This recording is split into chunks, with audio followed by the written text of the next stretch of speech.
एक घर में माँ बेटी रहती थी। रात का समय था। दरवाजे पर खटखटाने की आवाज आई। माँ और बेटी बहुत गरीब थे, छोटे से घर में रहते थे।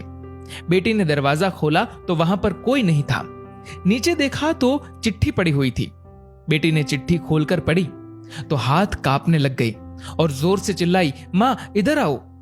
चिट्ठी में लिखा था, बेटी मैं तुम्हारे घर आऊंगा तुमसे और तुम्हारी माँ से मिलने, और नाम की जगह नीचे लिखा था भगवान। माँ ने कहा, यह शायद हमारी गली के किसी लड़के ने तुम्हें छेड़ने के लिए बहुत ही गंदी शरारत की है। लेकिन बेटी को माँ की बात पर यकीन ही नहीं हो रहा था। बेटी बोली, माँ पता नहीं क्यों मुझे यह सच लग रहा है। माँ को मनाकर बेटी और माँ दोनों तैयारी में लग गई। घर भले ही छोटा सा था लेकिन दिल बहुत अमीर। घर पर एक चटाई थी मेहमानों के लिए। वह ट्रंक से निकालकर बिछा दी और रसोई घर में जाकर देखा तो खाने का एक दाना नहीं था। बेटी और माँ दोनों गहरी सोच में पड़ गए कि यदि भगवान सच में आ गए तो खाने में कुछ नहीं दे पाएंगे। आगे पीछे का कुछ नहीं सोचा। बचत के 300 रुपए बेटी के पास थे। पैसे लेकर वे दोनों छाता और कंबल लेकर किराने की दुकान के लिए निकल पड़े। बारिश होने वाली थी और ठंड भी बहुत ज्यादा थी। एक पैकेट दूध, एक मिठाई का बॉक्स और कुल 200 रुपए की चीजें खरीदकर वापस लौटने के लिए ऑटो ले लिया, क्योंकि उन्हें लगा शायद भगवान घर पर पहुंच गए होंगे। घर से थोड़ी दूर पहुंची तो देखा कि जोर से बारिश शुरू हो गई और सड़क किनारे एक पति पत्नी खड़े थे।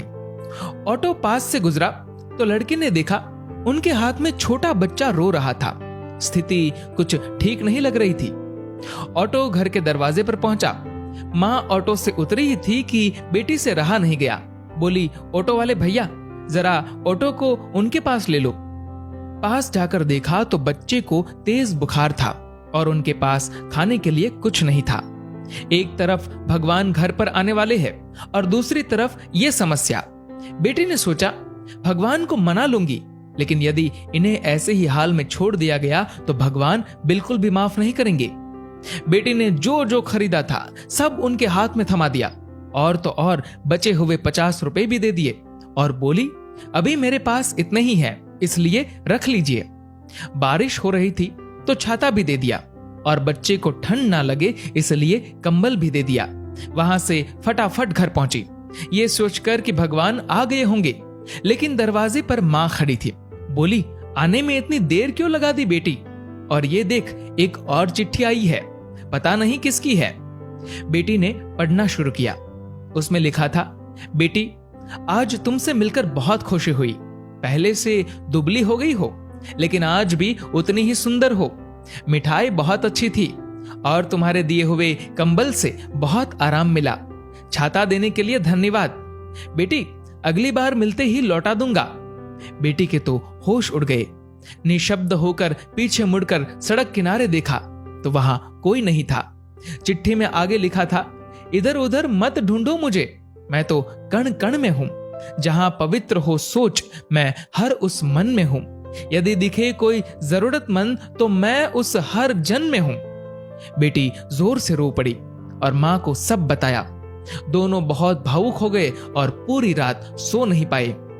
दोस्तों, अब आप सभी से एक प्रश्न है, क्या ये बेटी सच में गरीब थी? सोचिए और अपने दिल से इस सवाल का जवाब दीजिएगा, क्योंकि व्यक्ति मरने के बाद अपने साथ पैसे नहीं बल्कि कर्म लेकर जाता है। और जरूरी नहीं कि हर पैसे वाला व्यक्ति अच्छे कर्म लेकर जा रहा हो। इसीलिए कोशिश करें कि पैसों से अमीर हो या गरीब, लेकिन कर्मों से अमीर जरूर बने। दोस्तों, इस कहानी को लेकर आपकी क्या राय है नीचे कमेंट करके जरूर बताएगा।